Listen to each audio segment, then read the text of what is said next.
Bismillah, alhamdulillah, salatu wassalamu ala rasulillah. Today, inshallah, we will resume the Hadith class.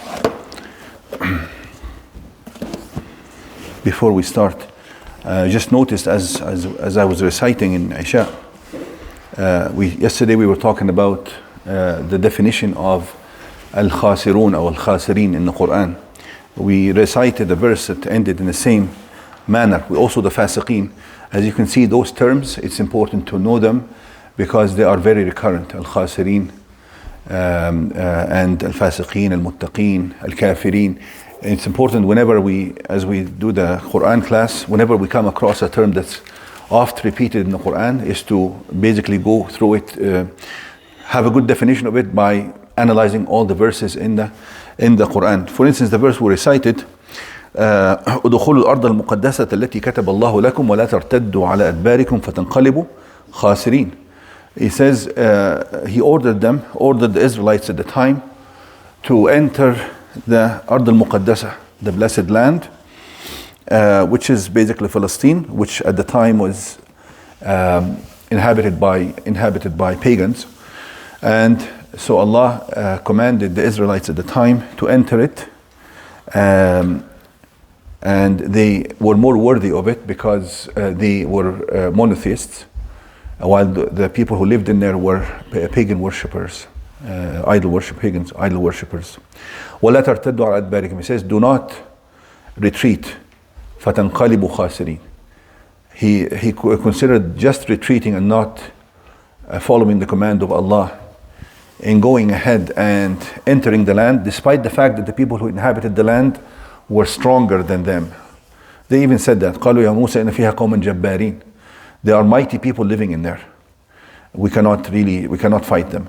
But anyhow, so he, not following the command of Allah was considered as khusran, a failure, as you saw here.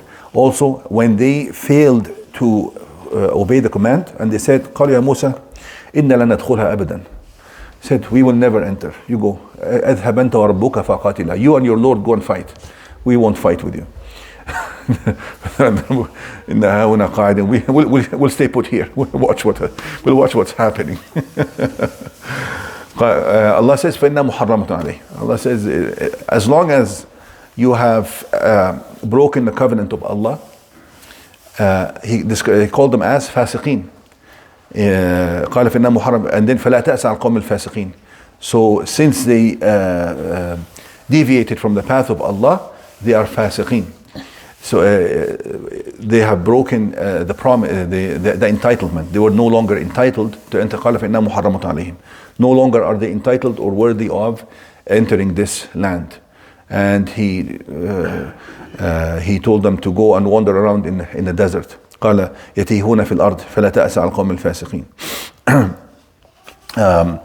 So فاسقين and khasirin, both of them were recited shortly in the coming verses. Maybe inshallah when we get to them, you will find that فطوعت له نفسه قتل أخيه فقتله فأصبح من الخاسرين. Talking about قابيل وهابيل. When he killed his brother, he became one of the khasirin. And that's important to realize that the titles given by Allah to a nation or to a person, and the promises given by Allah to a nation or to a person, they are all conditional. And the condition is to fulfill Allah's obligation and commandments. Fulfill the conditions, you become worthy of the title. You do not fulfill the conditions, you are stripped of the title and the entitlement. And that's why when we do the dua, Sayyid al-Istighfar, وَأَنَا عَلَى عَهْدِكَ وَوَعْدِكَ مَا اسْتَطَعْتُ. I will be on your ahd, on your covenant. I will stick and abide by your covenant, commandments, path. وَوَعْدِكَ. And I will receive your promise. They are linked together. If the ahd and following the straight path, somebody deviates from the straight path and from the ahd, the covenant, then he should not expect the wa'd. Should not expect وَأَنَا عَلَى عَهْدِكَ وَوَعْدِكَ. You know the dua? اللهم انت ربي لا اله الا انت خلقتني وانا عبدك. You know the Sayyid al-Istighfar, to make an istighfar. Important to know that one. And even Muslims in the Quran, Allah says وعد الله الذين آمنوا منكم وعملوا الصالحات لا يستخلفنهم في الأرض كما استخلف الذين من قبلهم. Allah promised, talking about this ummah, وعد الله الذين آمنوا منكم, from this ummah, those who believe in from this ummah, وعملوا الصالحات and do good deeds, Allah promised them what? لا يستخلفنهم في الأرض, to establish them on the land, to make them strong, established, powerful. لا يستخلفنهم في الأرض كما استخلف الذين من قبلكم, just like He established the nations who followed the word of Allah before them. ولا يمكنن لهم دينهم الذي ارتضى لهم, and He will establish their religion. Religion will become strong. ولا يبدلنهم من بعد خوفهم أمنا, and Allah will replace the fear they are living in with security and prosperity, basically, and which means that they will be stronger than the nations around them. No, they don't fear the nations around them. The religion is established. They are established in their countries and in their land. Look at the ending of the verse. فَمَنْ كَفَرَ بَعْدَ ذَلِكَ فَأُولَٰئِكَ هُمُ الْفَاسِقُونَ. Whoever is ungrateful towards Allah, they are the ones who are al-fasiqun. They have deviated from the path of Allah. You've deviated from the path of Allah. You've stripped yourself from the entitlement that Allah promised in that same verse. It goes hand in hand. And that's exactly what we have seen happen in history. When Muslims followed what Allah promised them, because this was a promise before they were established. وَعَدَ اللَّهُ الَّذِينَ آمَنُوا مِنكُمْ. Once you do these things, I will do this for you. They did it, they received it. They neglected these commandments and were no longer آمَنُوا وَعَمِلُوا الصَّالِحَاتِ. They were no longer had this description. All these things were stripped away, and that's what we are living in today. We ask Allah Azza wa Jal to revive this ummah and bring it back to the path of Allah Azza wa Jal. So this is the class of the hadith. We are in hadith number 222 up to 225. They're the same hadith, different narrations. So inshallah it will be a quick one. This hadith is narrated by Hakim ibn Hizam.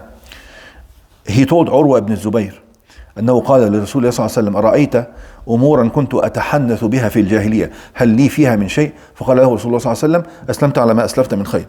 This is one narration. In another narration, أرأيت أمورا كنت أتحنث بها في الجاهلية من صدقة أو عتاقة أو صلة رحم فيها أجر فقال رسول الله صلى الله عليه وسلم أسلمت على ما أسلفت من خير.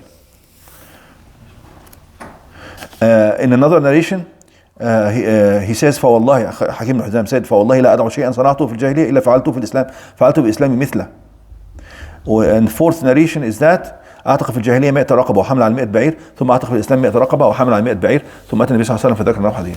Anyhow, the translation is that Hayyib ibn Hizam, he said to Urwa ibn Zubayr, I said to Messenger sallallahu alaihi wasallam that I used to do some good deeds in Jahiliyyah before I became a Muslim, in the pre-Islamic period of ignorance.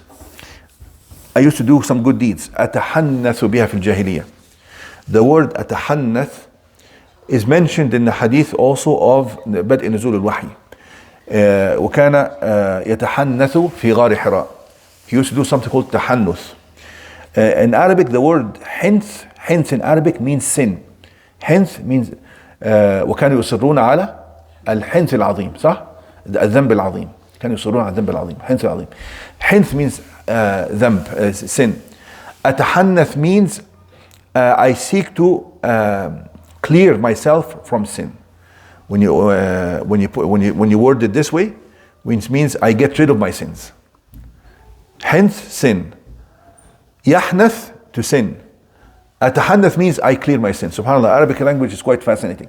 أتحنث means I'm clearing away the sins from my record, from my heart, cleansing my heart.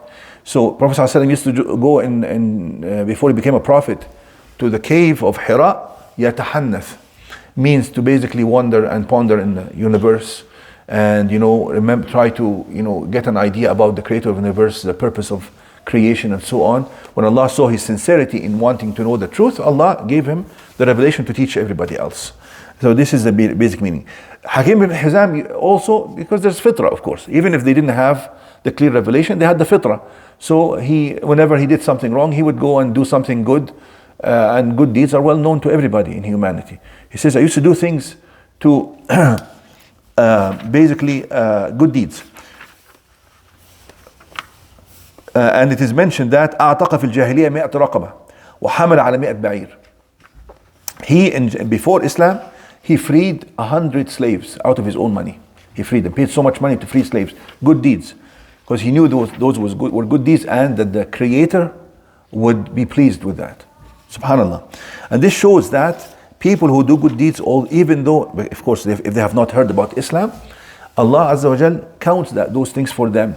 And you'll see here, because he says, and he hamar al bi'r ba'ir, which means he also gave sadaqah for people who can't find the ride, 100 camels. He would give 100 camels. Of course, in Islam, when he became Muslim, he did the same. Actually, he did much, much more.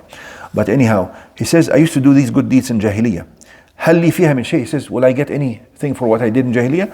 قال رسول الله صلى الله عليه وسلم أسلمت على ما أسلفت من خير.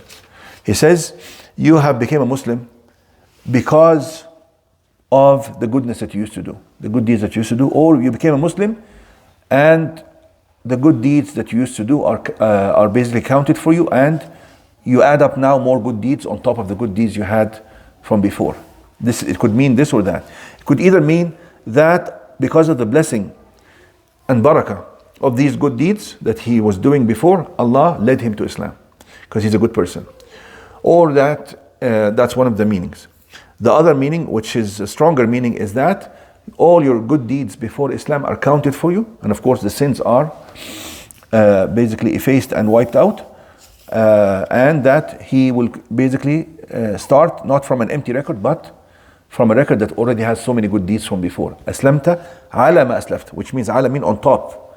Your Islam now and everything you do is on top of what you did, before. You follow?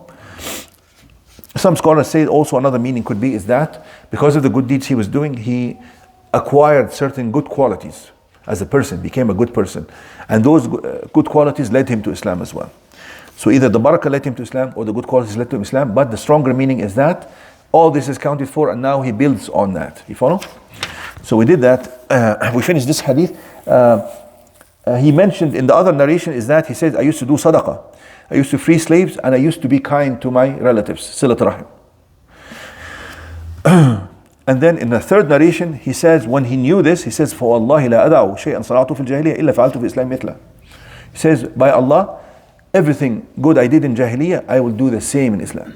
Actually, it is mentioned that one time in Hajj, in one day of Arafah, he freed 100 slaves, he gave 100 camels, and he did so many things in just one Hajj. So he did so much more. And then one more thing is that I wanted to mention is that Hakim ibn Hizam lived a very long life. He actually lived until he was 140 years old.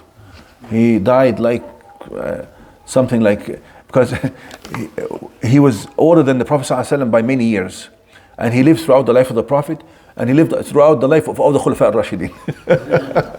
This shows you that good deeds can extend the life. You know the hadith that says, وَلَا يُطِيلُ فِي الْعُمْرِ إِلَّا الْبِرِّ. There's a hadith that says, the only thing that extends your lifespan is doing good deeds. Bir includes good deeds, but it also includes good deeds that have an impact on others. Bir.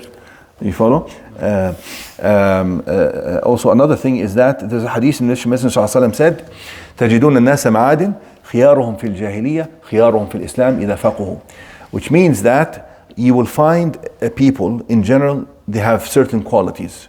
The best of them in Jahiliyyah before knowing Islam, if they had good qualities, خِيَارُهُم فِي الْإِسْلَامِ, they will be the best when they become Muslims. So it shows that people who are non-Muslims also have good qualities that Allah gave to them, or they had a good nature, or they actually cherished this good nature more and more by doing good deeds. So they became good people in Jahiliyyah, even before knowing Islam. If those people, once they will become Muslims, they become even better and better. They do more and more, just like we saw for Hakim ibn Hizam. Stop here. Did I break it?